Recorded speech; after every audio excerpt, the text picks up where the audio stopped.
ലൈലത്തുൽ ഖദർ 27-ാം രാവിനാണ് എന്ന് പൊതുവിലായി ആളുകൾ വിശ്വസിക്കുന്നു, വിശ്വാസികൾ വിശ്വസിക്കുന്നു. ഇതിൽ മദ്ഹബുകാർക്കിടയിൽ അഭിപ്രായ വ്യത്യാസങ്ങളൊന്നും സാധാരണ ജനങ്ങൾക്കിടയിൽ കാണുന്നില്ല.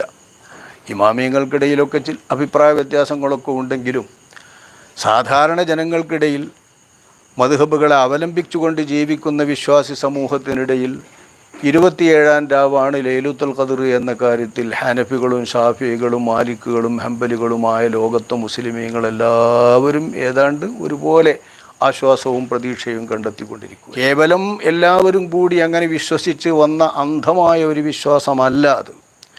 പ്രമാണത്തിൻ്റെ വെളിച്ചത്തിൽ തന്നെയാണ് 27-ാം രാവാണ് ലൈലത്തുൽ ഖദർ എന്ന് ലോകത്തെ മുസ്ലിമീങ്ങൾ മുഴുവൻ വിശ്വസിച്ച് വരുന്നത് എന്നാണ് നാം മനസ്സിലാക്കുന്നത്. പുത്തൻവാദികളും സുന്നികളും തമ്മിൽ പോലും അഭിപ്രായ വ്യത്യാസമല്ല. അങ്ങനെയാണല്ലോ എൻ്റെ രസം.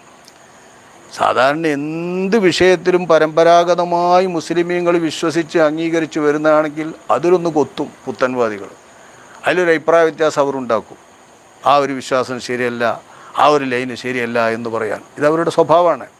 എന്നാൽ അവർ പോലും 27-ാം രാവ് എന്ന് പറയുന്ന ആ രാവ് പ്രധാനപ്പെട്ട ഒരു രാവാണ്. റമദാനിലെ ലൈലത്തുൽ ഖദറായി നമുക്ക് ഏറ്റവും അധികം ആശിക്കാൻ പറ്റിയതാണ് എന്ന് വിശ്വസിക്കുന്നവരാണ്. അതുകൊണ്ടാണ് വേൾഡ് സെലഫികൾ നേതൃത്വം നൽകുന്ന സഊദിയിലുള്ള ആ കേന്ദ്രങ്ങളിൽ പോലും 27-ാം രാവ് ലൈലത്തുൽ ഖദർ എന്ന നിലയ്ക്ക് തന്നെ പ്രത്യേകം ആചരിക്കുന്നത്. പരിശുദ്ധ റമദാനിലെ വിശുദ്ധ ഖുർആൻ അവതരിച്ചിട്ടുള്ള ആ രാവ് ഉൾക്കൊള്ളുന്ന അവസാനത്തെ 10-ൻ്റെ പുണ്യവും ആ അവസാനത്തെ 10-ലെ ഏതു ദിനവും ഏതു രാവും ലൈലത്തുൽ ഖദറാവാൻ സാധ്യതയുണ്ടെന്നുമാണ് കഴിഞ്ഞ ആഴ്ച നമ്മൾ വിവരിച്ചത്. സംഗതി ശരിയാണെങ്കിലും ലോകമാസകലം അഭിപ്രായാന്തരമെന്നെ ലോകത്തുള്ള എല്ലാ വിശ്വാസി സമൂഹവും മുസ്ലിമീങ്ങളും ലൈലത്തുൽ ഖദർ 27-ാം രാവിലാണ് എന്ന് വിശ്വസിക്കുന്നവരും ആശ്വസിക്കുന്നവരുമാണ്. നമുക്കറിയാവുന്നതുപോലെ പരിശുദ്ധ ഹറം ഷരീഫുകളിൽ മക്കയിലെ ഹറമിലും മദീനയിലെ മസ്ജിദുൻ നബവിയിലും ശ്വാസോച്ഛ്വാസം കൊണ്ട് ജനങ്ങളുടെ ശ്വാസോച്ഛ്വാസം കൊണ്ട് നിബിഡമായി മുറ്റി നിൽക്കുന്ന രീതിയിലുള്ള തറാവീഹ് നമസ്കാരവും രാത്രി നമസ്കാരങ്ങളുമൊക്കെ എമ്പാടും നിർവഹിക്കുവാറുണ്ടല്ലോ റമദാനിൽ. ലോകപ്രസിദ്ധമാണത്. അതിൻ്റെ റെക്കോർഡുകളും അതിൻ്റെ ഇതുകളുമൊക്കെ നമ്മളെല്ലാവരും കേൾക്കുന്നതാണ്. ആ മഹത്തായ റമദാനിലെ തറാവീഹ് നമസ്കാരത്തിൻ്റെ ഖുർആനിൻ്റെ ഖത്മ് സാധാരണഗതിയിൽ ആ ഹറമുകളിൽ തീർക്കാറുള്ളത് 27-ാം രാവിനാണ്. കാരണം റമദാനിൻ്റെ തന്നെ ഏറ്റവും മഹത്തായ സൗഭാഗ്യമുള്ള രാവ്, റമദാനിൻ്റെ അന്തസ്സും അതിൻ്റെ അന്തർരഹസ്യവും മുഴുവൻ ഉൾക്കൊള്ളുന്ന രാവ് എന്ന നിലയിൽ ആ രാവിലാണ് സാധാരണഗതിയിൽ അവിടെ തറാവീഹിലുള്ള ഖത്ം തീർക്കാറുള്ളത്. ലക്ഷക്കണക്കിന് വിശ്വാസികൾ അതിൽ പങ്കെടുക്കാറുണ്ട്. ആ മഹത്തായ പ്രദേശങ്ങളിൽ പോലും ലൈലത്തുൽ ഖദർ 27-ാം രാവിനാണ് എന്ന് പൊതുവിലായി ആളുകൾ വിശ്വസിക്കുന്നു, വിശ്വാസികൾ വിശ്വസിക്കുന്നു. ഇതിൽ മദ്ഹബുകാർക്കിടയിൽ അഭിപ്രായ വ്യത്യാസങ്ങളൊന്നും സാധാരണ ജനങ്ങൾക്കിടയിൽ കാണുന്നില്ല. ഇമാമിയങ്ങൾക്കിടയിലൊക്കെ അഭിപ്രായ വ്യത്യാസങ്ങളൊക്കെ ഉണ്ടെങ്കിലും സാധാരണ ജനങ്ങൾക്കിടയിൽ മദ്ഹബുകളെ അവലംബിച്ചുകൊണ്ട് ജീവിക്കുന്ന വിശ്വാസി സമൂഹത്തിനിടയിൽ 27-ാം രാവാണ് ലൈലത്തുൽ ഖദർ എന്ന കാര്യത്തിൽ ഹനഫികളും ഷാഫികളും മാലിക്കുകളും ഹംബലികളുമായ ലോകത്തെ മുസ്ലിമീങ്ങളെല്ലാവരും ഏതാണ്ട് ഒരുപോലെ ആശ്വാസവും പ്രതീക്ഷയും കണ്ടെത്തിക്കൊണ്ടിരിക്കുകയാണ്. എന്തായിരിക്കും ഇതിന് കാരണം? ഈ 27-ാം രാവ് ഈ വിശ്വാസി സമൂഹത്തിൻ്റെ മൊത്തം വിശ്വാസത്തെ അല്ലാഹു സുബ്ഹാനഹു വ തആല ഖായിബാക്കുകയില്ല, അതിനെ അല്ലാഹു തആല അവഗണിക്കുകയില്ല എന്ന് നമുക്ക് ആശയർപ്പിക്കാം, പ്രതീക്ഷ അർപ്പിക്കാം. കേവലം എല്ലാവരും കൂടി അങ്ങനെ വിശ്വസിച്ച് വന്ന അന്ധമായ ഒരു വിശ്വാസമല്ല അത്. പ്രമാണത്തിൻ്റെ വെളിച്ചത്തിൽ തന്നെയാണ് 27-ാം രാവാണ് ലൈലത്തുൽ ഖദർ എന്ന് ലോകത്തെ മുസ്ലിമീങ്ങൾ മുഴുവൻ വിശ്വസിച്ച് വരുന്നത് എന്നാണ് നാം മനസ്സിലാക്കുന്നത്. അതിനു പറ്റിയ ശക്തമായ പ്രമാണങ്ങൾ അഷ്റഫുൽ ഖൽഖ് സ്വല്ലല്ലാഹു അലൈഹി വസല്ലമ തങ്ങളുടെ മൊഴികളിൽ തന്നെയുണ്ട്. ഞാൻ 1-2 മൊഴികളിലേക്ക് ഇന്ന് നിങ്ങളുടെ ശ്രദ്ധ കൊണ്ടുപോവുകയാണ്. മഹാനായ ഇബ്നു ഉമർ റളിയല്ലാഹു അൻഹുമ അഷ്റഫുൽ ഖൽഖ് സ്വല്ലല്ലാഹു അലൈഹി വസല്ലമ തങ്ങളെ സാഗൂതം വീക്ഷിച്ചുകൊണ്ട് നബി തങ്ങളെ അനുകരിച്ചുകൊണ്ട് നബിയുടെ ജീവിതത്തെ പകർത്തുന്നതിന് വേണ്ടി വളരെയധികം ബന്ധപ്പെടുകയും പരിശ്രമിക്കുകയും ചെയ്യുന്ന മഹാനായ മുത്തബി സുന്ന ഇബ്നു ഉമർ റളിയല്ലാഹു അൻഹുമ മഹാനവറുകൾ റിപ്പോർട്ട് ചെയ്യുന്ന ഒരു ഹദീസ് ഇമാം അഹ്മദ് തൻ്റെ മുസനദിൽ സ്വഹീഹായ സനദ് കൊണ്ട് നിവേദനം ചെയ്തിട്ടുള്ള ഹദീസ് കാണാം. അഷ്റഫുൽ ഖൽഖ് സല്ലല്ലാഹു അലൈഹി വസല്ലം തങ്ങൾ പറഞ്ഞു, മൻ കാന മുതഹരിയൻ ഫല്യതഹറഹാ ലൈലത 27.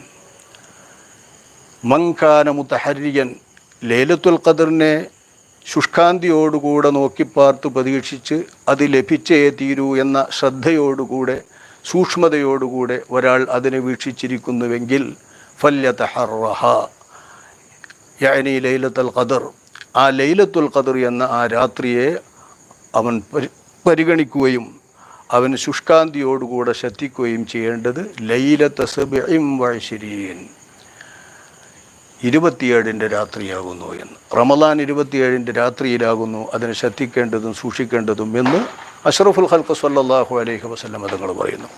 ഇതിൻ്റെ ഒരു റിപ്പോർട്ടിൽ തഹറുഹാ ലൈലത 27, ലൈലത്തുൽ ഖദറിനെ നിങ്ങൾ സൂക്ഷിക്കേണ്ടതും പരിഗണിക്കേണ്ടതും നിങ്ങൾ വശത്താക്കാൻ വേണ്ടി ശ്രദ്ധിക്കേണ്ടതും 27 രാവിനാകുന്നു എന്ന്. റിപ്പോർട്ടർ തന്നെ അതിനെ വ്യാഖ്യാനിക്കുന്ന യാനി ലൈലത്തുൽ ഖദർ, ലൈലത്തുൽ ഖദറിനെയാണ് നബി എന്നുകൊണ്ട് ഉദ്ദേശിക്കുന്നത്. അപ്പോൾ 27 രാവിനാണ് ലൈലത്തുൽ ഖദറിനെ പ്രതീക്ഷിച്ചു കൊണ്ടിരിക്കേണ്ടവർ, ശ്രദ്ധിച്ചു കൊണ്ടിരിക്കേണ്ടവർ ശരിക്കും അതിനെ കൈവശപ്പെടുത്താൻ വേണ്ടി നോക്കേണ്ടതെന്ന് ഇബ്നു ഉമർ റളിയല്ലാഹു അൻഹു റിപ്പോർട്ട് ചെയ്യുന്ന ഹദീസാണിത്. ഇമാം അഹ്മദ് സ്വഹീഹായ സനദ് കൊണ്ട് നിവേദനം ചെയ്ത ഹദീസാണ്. ഇബ്നു അബ്ബാസ് റളിയല്ലാഹു അൻഹു റിപ്പോർട്ട് ചെയ്യുന്നവർ റിപ്പോർട്ട് ഇങ്ങനെ കാണാം, അന്ന റജുലൻ അത്താ നബിയല്ലാഹി സ്വല്ലല്ലാഹു അലൈഹി വസല്ലം, ഒരാൾ അള്ളാഹുവിൻ്റെ റസൂലിൻ്റെ അടുത്തുനിന്നു, വയസ്സനായ ഒരാളാണ്. അദ്ദേഹം അള്ളാഹിൻ്റെ റസൂലിനോട് പറഞ്ഞു, യാ റസൂലല്ലാഹ് ഇന്നി ഷെയ്ഖുൻ കബീറുൻ അലീലുൻ, ഞാനൊരു വയസ്സ് നല്ലപോലെ പ്രായമുള്ള ഒരാളാണ്, അലീലുൻ രോഗിയുമായിട്ടുള്ള ആളാണ്, യശുക്കു അലയ്യൽ ഖിയാം, എഴുന്നേറ്റ് നിൽക്കുക എന്നത് എനിക്ക് വിഷമകരമാണ്. രാത്രി നിന്ന് നമസ്കരിക്കുന്ന ലൈലത്തുൽ ഖദറിൽ പ്രധാനമായും വേണ്ടത് അള്ളാഹുവിൻ്റെ റസൂൽ പറഞ്ഞ് നിന്ന് നിസ്കരിക്കലാണ്. നമ്മളൊന്ന് നിസ്കാരം കഴിഞ്ഞ് സാധാരണത്തെ മാതിരി തറാവീഹ് കൊണ്ട് നമ്മളൊന്ന് നിസ്കാരം കഴിഞ്ഞ് എന്നാൽ പിന്നെ വെറുതെ പോകണ്ടല്ലോ, ഏതെങ്കിലും ചെറിയ ചെറിയ പുണ്യങ്ങൾ കൊണ്ടാവട്ടെ എന്നുള്ള നിലക്കാണ് നമ്മൾ ഇത്തരം സദസ്സുകളും അല്ലെങ്കിൽ ഖുർആനോദലുകളും ദിക്റുകളും ഖബർ സിയാറത്തുകളും മറ്റുമായി നമ്മൾ ഈ രാവിനെ ഹയാത്താക്കാനും കുറേ ഉറക്കമുളക്കാനൊക്കെ ശ്രദ്ധിക്കുന്നത്. അള്ളാഹു കബൂലാക്കുമാറാവട്ടെ. ശരിക്കും പ്രധാനമായി വേണ്ടത് മൻ ഖാമ ലൈലത്തുൽ ഖദർ ഈമാനും വഹ്തിസാബൻ, ലൈലത്തുൽ ഖദറിൽ ഒരാൾ നിന്ന് നമസ്കരിച്ചാൽ, അപ്പോൾ ആ രാത്രി മുഴുവൻ നിന്ന് നിസ്കരിച്ചാൽ ഉഫറലഹു മാ തഖദ്ദമ മിൻ ദംബിഹി, അയാളുടെ എല്ലാ കഴിഞ്ഞ പാപങ്ങളും അല്ലാഹു തആല പൊറുക്കും എന്നൊക്കെ നബി സല്ലല്ലാഹു അലൈഹി വസല്ലം തങ്ങൾ പറഞ്ഞ് നിന്ന് നമസ്കാരത്തിൻ്റെ പ്രാധാന്യമാണ്. ആ നിന്ന് നമസ്കാരത്തിൻ്റെ പ്രാധാന്യം വെച്ചാണ് മഹാനവർ പറയുന്നത് യശുക്കു അലയ്യ ഖിയാം, അള്ളാഹിൻ്റെ റസൂലെ ഞാനൊരു പ്രായമുള്ളയാളാണ്, രോഗിയാണ്, എനിക്ക് നിന്ന് നമസ്കരിക്കൽ വിഷമകരമാണ്. ഫഅ്മുർനി ബിലൈലത്തിൻ, അതുകൊണ്ട് തങ്ങൾ എനിക്ക് നിർദ്ദേശിക്കണം ഒരു രാവ്, ലഅല്ലല്ലാഹ യുവഫിഖുനി ഫീഹാ ലിലൈലത്തുൽ ഖദർ, ആ രാത്രിയിൽ എനിക്ക് ലൈലത്തുൽ ഖദറിന് അല്ലാഹു തൗഫീഖ് നൽകണം, ആ രാത്രിയിൽ എനിക്ക് ലൈലത്തുൽ ഖദർ ലഭിക്കാൻ അല്ലാഹു തൗഫീഖ് നൽകണം. അങ്ങനെ ഒരു രാവ് തങ്ങൾ എനിക്ക് നിർദ്ദേശിക്കണം എന്ന് അള്ളാഹുവിൻ്റെ റസൂലിൻ്റെ മുമ്പിൽ വ്യക്തിപരമായി ഒരു വയസ്സ് ചെന്ന രോഗിയായ ഒരാൾ വന്നപ്പോൾ അള്ളാഹുവിൻ്റെ റസൂൽ അദ്ദേഹത്തോട് നിർദ്ദേശിച്ചത് അലൈക ബിസ്സാബിഅ, അവസാനത്തെ 10 നിന്നുള്ള 7 രാവ്, അതായത് 27 രാവ് പിടിച്ചോ, നിങ്ങൾ 27 രാവ് പിടിച്ചോളൂ എന്ന് അഷ്റഫുൽ ഖൽഖ് സല്ലല്ലാഹു അലൈഹി വസല്ലം തങ്ങൾ ഉദ്ദേശിക്കുന്നു. നബിക്ക് ഈ രാവ് അറിയാം, അത് പെട്ടെന്ന് ധൃതിപ്പെട്ട് ജനങ്ങൾക്ക് നൽകാൻ വേണ്ടി വരുമ്പോഴാണ് പെട്ടെന്ന് അത് മർപ്പിക്കപ്പെട്ടത് എന്ന് ഹദീസിലുണ്ടല്ലോ. മർപ്പിക്കപ്പെട്ടു പറഞ്ഞാൽ കാലാകാലം മർപ്പിച്ചു എന്നല്ല, അപ്പം ജനങ്ങൾക്ക് വിവരം കൊടുക്കണ്ട എന്നല്ല അള്ളാഹിൻ്റെ ഓർഡറാണത്.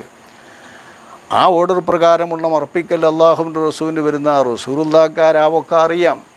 അതുകൊണ്ട് തന്നെ നബി സല്ലല്ലാഹു അലൈഹി വസല്ലം തങ്ങൾ ഈ കാരണോരായ പ്രായം ചെന്ന അലീലായ ആ സ്വഹാബി വരിന് അള്ളാഹിൻ്റെ റസൂൽ വിവരം നൽകി 27 രാവ് പിടിച്ചോളൂ എന്ന്. ഇതും ഇമാം അഹ്മദ് എന്നവർ നിവേദനം ചെയ്തിട്ടുള്ള ഹദീസാണ്. വളരെ വിലപ്പെട്ട ഹദീസുകളാണ് ഈ ഹദീസുകളൊക്കെ. മഹാനായ സിർ ഇബ്നു ഹുബൈസ് റളിയല്ലാഹു അൻഹു തങ്ങൾ പറയുന്നു, സമിഅ്തു ഉബയ്യ ഇബ്നു കഅബ് റളിയല്ലാഹു അൻഹു യഖൂൽ, ഉബയ്യ ഇബ്നു കഅബ് അഖറഉഹും ഉബയ്യ്, ഖുർആനുമായി ഏറ്റവും അധികം വിവരമുള്ളയാൾ എന്ന് അള്ളാഹുവിൻ്റെ റസൂൽ പറഞ്ഞതാണ്. അഖറഉഹും ഉബയ്യ്, അള്ളാഹു തആലാൻ്റെ ഖുർആൻ്റെ ഏറ്റവും വിവരമുള്ള ഖുർആൻ പണ്ഡിതനാണ് ഉബയ്യ് ഇബ്നു കഅബ് റളിയല്ലാഹു അൻഹു. ആ ഉബയ്യ് ഇബ്നു കഅബ് എന്നവർ പറയുന്നതായി ഞാൻ കേട്ടു. വഖീല ലഹു, അദ്ദേഹം ഇത് പറയുന്ന സന്ദർഭം അദ്ദേഹത്തിനോട് ആരോ പറഞ്ഞു, ഇന്ന അബ്ദുല്ലാഹിബ്നു മസ്ഊദ് യഖൂൽ, അബ്ദുല്ലാഹിബ്നു മസ്ഊദ് റളിയല്ലാഹു അൻഹു തങ്ങൾ പറയുന്നുണ്ട്, മൻ ഖാമസ്സന അസാബ ലൈലത്തുൽ ഖദ്ർ, കൊല്ലം മുഴുവനും ഒരാൾ നിന്ന് നിസ്കാരം പതിവാക്കിയാൽ അയാൾക്ക് ലൈലത്തുൽ ഖദ്ർ കിട്ടുമെന്ന് ഉറപ്പാണ്. എന്ന് വെച്ചാൽ ഒരു കൊല്ലം മുഴുവൻ നിന്നാൽ ആ കൊല്ലത്തിൽ എപ്പോഴെങ്കിലും ആയിട്ടുള്ള ഒരു രാവാണത്, കൊല്ലത്തിൽ മുഴുവനുമായി വ്യാപിച്ച് കിടക്കുന്ന ഒരു രാവാണത്. അതുകൊണ്ട് ഒരു കൊല്ലം മുഴുവൻ ഒരാൾ ഖിയാമുൽ ലൈൽ നടത്തിയാൽ ലൈലത്തുൽ ഖദ്റിലെ ഖിയാമുൽ ലൈൽ അയാൾക്ക് കിട്ടും എന്ന് ഇബ്നു മസ്ഊദ് പറഞ്ഞതായാണ് വിവരം.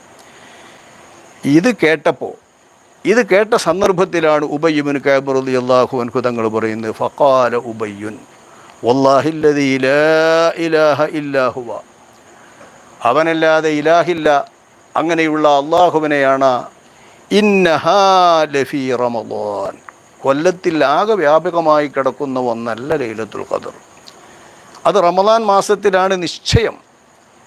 യഹ്ലിഫു മാ യസ്തഥ്നി, അദ്ദേഹം സത്യം ചെയ്യുകയാണ്, ഉബയ്യ് ഇബ്നു കഅബ് എന്നവർ സത്യം ചെയ്യുകയാണ്, ഒരു ഇൻഷാ അല്ലാഹ് പോലും കൂട്ടിപ്പറയാതെ ബഹുമാനപ്പെട്ടവർ ആണയിട്ട് ഉറപ്പിച്ചു തന്നെ പറയുകയാണ്, വല്ലാഹി ഇന്നി ലഅലമു അയ്യ ലൈലത്തിൻ ഹിയ, ലൈലത്തുൽ ഖദ്ർ ഏത് രാത്രിയാണെന്ന് എനിക്കറിയാം, അള്ളാഹുവാണ്. ഇൻഷാ അല്ലാഹ് എനിക്കറിയാവുന്നൊരു ബർക്കത്തിന് ഇൻഷാ അല്ലാഹ് പറയാറുണ്ട്, അതുപോലും പറയാതെ ബഹുമാനപ്പെട്ടവർ സത്യം ചെയ്ത് ആണയിട്ട് ഉറപ്പിച്ച് ഖണ്ഡിതമായി പറയുന്നു, എനിക്കറിയാം ലൈലത്തുൽ ഖദ്ർ എന്നാണെന്ന്. ഹിയൽ ലൈലത്തുല്ലത്തി അമറനാ റസൂലുള്ളാഹി സ്വല്ലല്ലാഹു അലൈഹി വസല്ലം ബിഖിയാമിഹാ, ആ രാത്രി ഞങ്ങളോട് പ്രത്യേകം അള്ളാഹുവിൻ്റെ റസൂൽ നിന്ന് നമസ്കരിക്കാൻ വേണ്ടി പള്ളിയിൽ ഇഅ്തികാഫിൽ നബിയോടൊപ്പം കൂടിയ ഞങ്ങളോട് അള്ളാഹുവിൻ്റെ റസൂൽ കൽപ്പിച്ച രാവാണത്. ആ രാവ് കൃത്യമായി എനിക്കറിയാം എന്ന് പറഞ്ഞുകൊണ്ട് മഹാനർ പറയുന്നു, ഹിയ ലൈലത്തു സബ്ഇൻ വഇശ്രീൻ, അത് റമളാനിൻ്റെ 27 രാവ് തന്നെയാണ്. 27 രാവിനാണ് ഞങ്ങൾ പള്ളിയിൽ ഇഅ്തികാഫിൽ നബിൻ്റെ കൂടെ കൂടിക്കൊണ്ടിരിക്കുന്ന സമൂഹത്തോട് നബി തങ്ങൾ പ്രത്യേകം ഇന്ന് നിങ്ങൾ നിസ്കരിച്ചോളൂ, ഇന്നത്തെ രാത്രി നിങ്ങൾ ഖിയാമിൽ ഇടപെട്ടോളൂ എന്ന് റസൂലുള്ളാഹി നിർദ്ദേശിച്ചത്. അത് 27-ാം രാവ് തന്നെയാകുന്നു എന്ന് മഹാനായ ഉബയ്യ് ഇബ്നു കഅബ് റളിയല്ലാഹു അൻഹു മഹാനവർകൾ പിന്നീടൊന്ന് പറഞ്ഞു, വ അമാറതുഹാ അൻ തത്ലഅ അശംസു ഫീ സ്വബീഹത്തി യൗമിഹാ ലാ ശുആഅ ലഹാ, അതിൻ്റെ പ്രഭാതത്തിൽ സൂര്യനുദിക്കുമ്പോൾ കിരണങ്ങളില്ലാതെയാണ് സൂര്യനുദിക്കുക എന്നത് അതിൻ്റെ ഒരടയാളമായി നിങ്ങൾ മനസ്സിലാക്കിക്കോളൂ, പിടിച്ചോളൂ എന്ന് ബഹുമാനപ്പെട്ട ഉബയ്യ് ഇബ്നു കഅബ് എന്നവർ വിവരിക്കുകയാണ്. അപ്പോൾ ഉബയ്യ് ഇബ്നു കഅബ് എന്നവർ ഇത്ര സത്യം ചെയ്ത് ഉറപ്പിച്ച്, ഖുർആനിൻ്റെ ഏറ്റവും വിവരമുള്ള മഹാൻ, ഇന്നാ അൻസൽനാഹു ഫീ ലൈലത്തുൽ ഖദ്ർ എന്നാ ഖുർആൻ ഇറങ്ങിയത്, ലൈലത്തുൽ ഖദ്റിലാണ് ഇറങ്ങിയത്. ആ ലൈലത്തുൽ ഖദ്ർ എന്നാണ് എന്നൊക്കെ അറിയേണ്ട ആളാണ് ഖുർആൻ പണ്ഡിതൻ എന്ന നിലക്കു തന്നെ അദ്ദേഹത്തിന് കിട്ടിയ പ്രമാണം വെച്ച്, ശക്തമായ പ്രമാണം വെച്ച് മഹാനവറുകൾ സത്യം ചെയ്ത് പറഞ്ഞതാണ് 27-ാം രാവിനാണത് എന്ന്. അപ്പോൾ നാം മനസ്സിലാക്കേണ്ടത് 27-ാം രാവിനാണ് ലൈലത്തുൽ ഖദ്ർ എന്ന മുസ്ലിമീങ്ങളുടെ വിശ്വാസം കേവലം ഒരു വിശ്വാസമല്ല, കേവലം ഒരു അനുമാനമല്ല, കേവലം ഒരു ധാരണയല്ല, പ്രമാണബദ്ധമാണത്. അനേകം സജ്ജനങ്ങളും സദ്വൃത്തരുമായ കഴിഞ്ഞ കാലത്തുള്ള എല്ലാ വിശ്വാസി സമൂഹവും 27-ാം രാവ് ഇതിൽ പുത്തൻവാദികളും സുന്നികളും തമ്മിൽ പോലും അഭിപ്രായ വ്യത്യാസമല്ല. അങ്ങനെയാണല്ലോ എൻ്റെ രസം. സാധാരണ എന്ത് വിഷയത്തിലും പരമ്പരാഗതമായി മുസ്ലിമീങ്ങൾ വിശ്വസിച്ച് അംഗീകരിച്ച് വരുന്നതാണെങ്കിൽ അതിലൊന്ന് കൊത്തും പുത്തൻവാദികൾ, അതിലൊരു അഭിപ്രായ വ്യത്യാസം അവരുണ്ടാക്കും. ആ ഒരു വിശ്വാസം ശരിയല്ല, ആ ഒരു ലൈന് ശരിയല്ല എന്ന് പറയാൻ ഇതവരുടെ സ്വഭാവമാണ്. എന്നാൽ അവർ പോലും 27-ാം രാവ് എന്ന് പറയുന്ന ആ രാവ് പ്രധാനപ്പെട്ട ഒരു രാവാണ്, റമളാനിലെ ലൈലത്തുൽ ഖദറായി നമുക്ക് ഏറ്റവും അധികം ആശിക്കാൻ പറ്റിയതാണ് എന്ന് വിശ്വസിക്കുന്നവരാണ്. അതുകൊണ്ടാണ് വേൾഡ് സെലഫികൾ നേതൃത്വം നൽകുന്ന സഊദിയിലുള്ള ആ കേന്ദ്രങ്ങളിൽ പോലും 27-ാം രാവ് ലൈലത്തുൽ ഖദർ എന്ന നിലയ്ക്ക് തന്നെ പ്രത്യേകം ആചരിക്കുന്നത്. അപ്പോൾ ലൈലത്തുൽ ഖദർ എന്ന് നമുക്ക് തീർത്തും ആശിക്കാവുന്ന ഒരു രാത്രി തന്നെയാണിത്. അങ്ങനെ ആശിക്കുന്ന രാത്രിക്ക് പ്രാധാന്യം കൽപ്പിക്കുന്നത് കൊണ്ട് തന്നെ വളരെ വലിയ പ്രാധാന്യവും ഭക്തിയും ആദരവും ആ രാത്രിയോട് പുലർത്തിയിരുന്നവരാണ് ബഹുമാനപ്പെട്ട മുൻഗാമികളായ സ്വഹാബാക്കളും താബിഈകളുമൊക്കെ. നമ്മൾ കാണുന്ന രീതിയിലല്ല, നമ്മൾ മനസ്സിലാക്കുന്ന രീതിയിലല്ല. അവർ പ്രത്യേകം ഒരു ഉത്സാഹം കാണിച്ചിരുന്നു ആ രാത്രി. ഉത്സാഹം എന്നല്ല, ആ രാത്രി അവർ ആദരിച്ചിരുന്നത് കുളിച്ച് ഒരുങ്ങി അത്തർ പൂശി സുഗന്ധം പൂശി അങ്ങനെയായിരുന്നു അവരൊരുങ്ങിയത്. നമ്മൾ പറഞ്ഞല്ലോ 24-ാം രാവ് എന്ന് പ്രതീക്ഷിച്ചു കൊണ്ടിരുന്ന അനസ് റളിയല്ലാഹു അൻഹു പ്രത്യേകം കുളിച്ച് അത്തർ പൂശി സുഗന്ധം പൂശുന്നൊക്കെ കഴിഞ്ഞ ആഴ്ചയിൽ നമ്മൾ പറഞ്ഞു. കഴിഞ്ഞ ആഴ്ചയല്ല, വ്യാഴാഴ്ച. എന്നാൽ മഹാനായ ഇബ്നു ജരീർ റളിയല്ലാഹു അൻഹു തങ്ങൾ പറയുന്നു, കാനൂ യസ്തഹിബ്ബൂന അൻ യഗ്തസിലു വയതതയ്യബു ഫിൽ ലയാലില്ലതി തകൂനു അർജാലി ലൈലത്തുൽ ഖദർ. ലൈലത്തുൽ ഖദറാകാൻ ഏറ്റവും ആശിക്കപ്പെടുന്ന, ഏറ്റവും അധികം ലൈലത്തുൽ ഖദറാകാൻ സാധ്യതയുള്ളതായി മനസ്സിലാക്കപ്പെടുന്ന രാത്രിക്ക് വേണ്ടി പ്രത്യേകം കുളിച്ച് സുഗന്ധം പൂശി തയ്യാറാകുമായിരുന്നു മുൻഗാമികളായ ആളുകൾ, സഹാബാക്കളും താബിഈങ്ങളുമെല്ലാം. മഹാനായ അനസ് റളിയല്ലാഹു അൻഹുവിൻ്റെ 24-ാം രാവിൻ്റേത് നമ്മൾ പറഞ്ഞല്ലോ. താബിഈ പ്രമുഖരിൽപ്പെട്ട താബിഈങ്ങളിൽപ്പെട്ട ഹമ്മാദ് ബിൻ സലമ എന്നവർ, താബിഈങ്ങളിൽപ്പെട്ടവരായിരിക്കും അവർ. ഹമ്മാദ് ബിൻ സലമ എന്നവർ പറയുന്നു, അദ്ദേഹത്തെക്കാൾ മുതിർന്ന താബിഈങ്ങളിൽപ്പെട്ട 2 മഹാന്മാർ സാബിത്തുനിൽ ബുനാനി, അനസ് റളിയല്ലാഹു അൻഹുവിൻ്റെ സ്വാഹിബാണ്. ഹുമൈദുനി ത്വബീൽ, ബഹുമാനപ്പെട്ട അനസ് റളിയല്ലാഹു അൻഹുവിൻ്റെ സ്വാഹിബാണ്. അപ്പോൾ അനസ് റളിയല്ലാഹു അൻഹുവിൻ്റെ കൂടെ തന്നെ എപ്പോഴും നിന്നിരുന്ന മഹാന്മാരായ താബിഈങ്ങളിൽപ്പെട്ടവർ ഹമ്മാദ് ബിൻ സലമ എന്നവർ പറയുന്നു, കാന സാബിത്തുൻ വ ഹുമൈദുൻ, ഹുമൈദ് എന്നവരും സാബിത്തുനുൽ ബുനാനി എന്നവരും യൽബസാനി അഹ്സന സിയാബിഹിമാ, അവരുടെ വസ്ത്രങ്ങളിൽ നിന്ന് ഏറ്റവും മുന്തിയ നല്ല വസ്ത്രം നോക്കി ധരിക്കും. വയതതയ്യബാനി, അവർ 2 പേരും സുഗന്ധം പൂശും. വയുതയ്യിബാനിൽ മസ്ജിദ, പള്ളിയിലും അവർ സുഗന്ധം പൂശും, നിസ്കരിക്കാൻ പോകുന്ന പള്ളിയിലും. ബിന്നദൂഹി വദ്ദുഹ്ന, പ്രത്യേകമായ അന്നത്തെ 2 പ്രത്യേക സുഗന്ധദ്രവ്യങ്ങൾ കൊണ്ട് അവർ പള്ളിയിലും പ്രത്യേകമായി സുഗന്ധം പൂശും, അവരും പ്രത്യേകം പൂശും. ഫിൽ ലൈലത്തില്ലതി തുർജാ ഫീഹാ ലൈലത്തുൽ ഖദർ, ലൈലത്തുൽ ഖദർ പ്രതീക്ഷിക്കപ്പെടുന്ന രാത്രിയാണെന്ന് മനസ്സിലാക്കിയാൽ ആ രാത്രിയിൽ കുളിച്ച് സുഗന്ധം പൂശി പള്ളിയിലൊക്കെ അവർ നോക്കും. ഇത് സ്വഹാബാക്കളുടെയും താബിഈങ്ങളുടെയും ഒക്കെ വഴക്കമായിരുന്നു എന്ന് വെച്ചാൽ ആ രാത്രിക്ക് അവർ കൽപ്പിച്ചിരുന്ന സ്ഥാനമാണിത്. അതിനുവേണ്ടി പ്രത്യേകം കുളിക്കുക, വസ്ത്രം ധരിക്കുക എന്നൊക്കെ. പ്രത്യേകം വസ്ത്രം ധരിച്ച് പ്രത്യേകം കുളിക്കുക. നമ്മൾ വിചാരിക്കും എന്തിനാപ്പോൾ ഒരു കുളി, പെരുന്നാളിനാപ്പോൾ ഒരു സുഗന്ധമാണ്. സുഗന്ധം പൂശണത് പള്ളിയിൽ പോകണമെങ്കിലേ വേണ്ടിയുള്ളൂ എന്നുള്ളിടത്തോലെ അപ്പോഴും ധാരണ. ഈ കുറി റമദാനിക്ക് പള്ളിയിലൊന്നും പെരുന്നാൾക്ക് പള്ളിയിലൊന്നും നമ്മൾ പോകണില്ല, അതുകൊണ്ട് സുഗന്ധമൊന്നും പൂശണ്ട, പുതിയ വസ്ത്രങ്ങളൊന്നും ധരിക്കണ്ട എന്ന് വരെ മനുഷ്യന്മാർ മനസ്സിലാക്കുകയാണ്. അങ്ങനെ തെറ്റിദ്ധരിപ്പിക്കുകയാണ് ആളുകളെ. വാസ്തവത്തിൽ സുഗന്ധം പൂശുക, കുളിക്കുക എന്നൊക്കെ പറഞ്ഞത് ആ ദിവസത്തിനും ആ രാത്രിക്കുമുള്ള ഹക്കായി മനസ്സിലാക്കുകയാണെങ്കിൽ അതിനോടുള്ള ആദരവാണത്. ആ ആദരവെന്ന നിലക്ക് തന്നെ ചെയ്യുന്ന കാര്യം ലൈലത്തുൽ ഖദറിനെ ആദരിച്ചുകൊണ്ട് ചെയ്തിരുന്നു ഇവർ എന്നാണ് പറഞ്ഞ്. ഞാൻ ഏതായാലും പെരുന്നാളല്ലേ നമുക്ക് വരുന്നത്, ഇൻഷാ അല്ലാഹ് ലൈലത്തുൽ ഖദർ കഴിഞ്ഞ് ഏതാനും രാത്രികൾ കഴിഞ്ഞാൽ പെരുന്നാളാണ്. നമ്മൾ പെരുന്നാൾ എന്ന് പറഞ്ഞ രാവും വല്ലാത്ത രാവാണ്, രാത്രിയും വലിയ മഹത്വമാണ്. ഹയാത്താക്കേണ്ട രാത്രിയാണ് പെരുന്നാളിൻ്റെ രാവ്. എല്ലാവരും ഹയാത്താക്കൽ ചന്തയില്ല. ഈ കുറിപ്പ് ഏതായാലും ചന്തയിലും ഇറച്ചിക്കടയിലൊന്നും ഹയാത്താക്കാൻ മാത്രം കഴിയുന്നില്ലല്ലോ, ലോക്ക്ഡൗൺ കൊണ്ട് നമ്മൾ കുടുങ്ങും. അപ്പോൾ അത് ശരിക്കും ഇബാദത്ത് കൊണ്ട് ഹയാത്താക്കേണ്ട രാവാണ്. ആ രാവിൻ്റെ പോലെ തന്നെ അതിൻ്റെ പകൽ പ്രത്യേകമായി അല്ലാഹു തആല നിശ്ചയിക്കുന്നത് യൗമുസ്സീനത്തി വൽ ഈദ്, അലങ്കാരത്തിൻ്റെയും വസ്ത്രങ്ങൾ അണിയുന്ന അലങ്കാരത്തിൻ്റെയും അതുപോലെ തന്നെ ആഘോഷത്തിൻ്റെയും നാളാണത്. നമ്മൾ ഖുതുബയിലെ വാക്കാണുള്ളത് യൗമുസ്സീനത്തി വൽ ഈദ്.